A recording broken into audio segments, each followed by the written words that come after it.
J'ai une question parce qu'on avait fait une vidéo où il y a toujours des haters qui envoient plein de messages et je me souviens que tu avais fait une saignée pour faire passer l'électricité.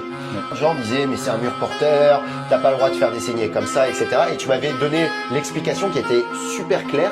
Est-ce que tu peux réexpliquer aux gens? Donc ici on est sur un mur porteur qu'on n'a pas isolé et on a dû intégrer de l'électricité. On va pas mettre des baguettes disgracieuses, il a fallu qu'on intègre les réseaux à l'intérieur du mur. Ce qu'il faut savoir c'est qu'ici on a un mur porteur à base de briques. Et à l'ancienne, on construisait l'immeuble en briques et ensuite ils mettaient une grosse épaisseur de plâtre. Ok. Pour enduire et finir. Et donc nous, quand on fait des saignées qui sont de l'ordre de 1,5 à 2 cm de profondeur, qui nous permet d'intégrer des gaines. Et donc en fait, la seule chose qu'on a entaillée, c'est le plâtre. On n'a pas entaillé l'élément structurel, on a entaillé le plâtre. Donc c'est pas comme un mur porteur par exemple où c'est béton comme années 70.